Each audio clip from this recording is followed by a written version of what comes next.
స్వర్ణ కవచమును దాల్చిన కనక దుర్గాదేవి భవబంధాలను బాపే బాలా త్రిపుర సుందరి నిత్యానందము కూర్చే అన్నపూర్ణాదేవి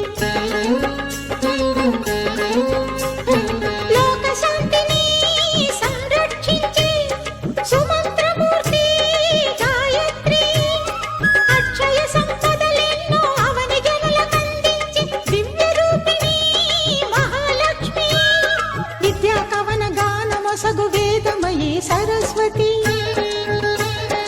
ఆయురారోగ్యాలు భోగభాగ్యములు ప్రసాదించు మహాదుర్గా శత్రు వినాశిని శక్తి స్వరూపిణి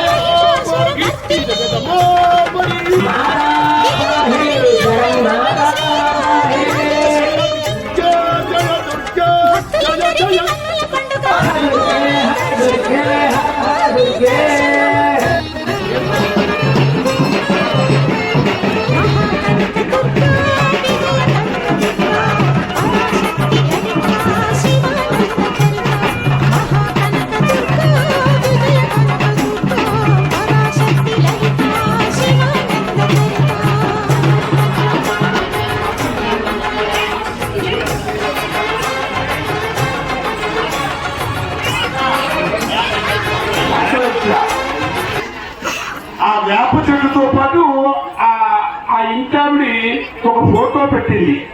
అక్కడ దీపారాధన చేసుకుంటూ ఉండేది. మనకి ఎక్కడైనా ఫోటో వేప చెట్టు, మర్రి చెట్టు, రాయి చెట్టు, రాళ్ళు కనపడితే దండం పెట్టుకుంటాం కదా. అలా దండం పెట్టగా పెట్టగా పెట్టగా పెట్టగా పెట్టగా పెట్టగా ఏ తల్లి, ఏ అబ్బాయి, ఏ తండ్రి దండం పెట్టి అమానం ఎప్పుడు గుడి కట్టుకుంటావో అన్నాడు. తదాస్తు దేవతలు అంటారు శివ. ఆ శుభ సమయంలో ఎవరన్నారో తెలియదు, వాళ్ళ స్థలంలో ఆ కుర్రాళ్ళు ఇద్దరును ఏదో వాళ్ళ పొట్ట పోసుకోవడానికి ఆ భాస్కర్ రావు అంటే బాసు, ఆ స్వామి పొట్ట పోసుకోవడానికి కాలక్షేపం చేస్తూ ఉండగా వాళ్ళ అక్క మంగక్క, అది లావుగా నల్లగా ఉంటుంది, ఎక్కడో తిరిగి ఆ మంగక్క ఇలా అంటే ఇలా ఉంటే ఎలాగైనా గుడి అన్నా కట్టండి, అలా చేయండి, ఇలా చేయండి.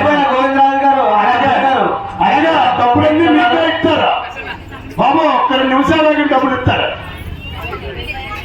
ఆ మంగక్క చెప్పగా దాంతో చివాట్లు తింటూ ఆఖరికి ఇక్కడ శంకుస్థాపన చేసిన తర్వాత అన్నాను స్వామి గారితో, అంటే చిన్నబ్బాయితో. వాళ్ళు ఎక్కడో కొండల్లో ఉంటారు, కానీ ఆ పెళ్లి ఎక్కడ తిరుగుతూ ఉంది. ఆ పెళ్లి కూతురు నేను పెళ్లి చేసుకోవాలండి, ఈ అమ్మాయి నేను పడింది. దేవుడా ఇంట్లో తిరుగుతుంది, నలుగురు 4 రకాలుగా అంటారు కదా అంటే పర్వాలేదండి నేనేమో అనుకోలేను అన్నాడు.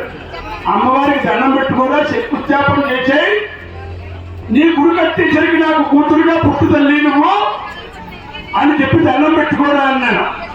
గుడి కట్టేసావు, వేళ ప్రతిష్ట కూతురు వేసుకుని వచ్చాడు. ఇందాక దుర్గం వచ్చిందంటే పక్కపక్క నవ్వేసింది ఆ పిల్ల. దుర్గం వచ్చిందా అన్నాను, పక్కపక్క నవ్వేసింది ఆ తల్లి.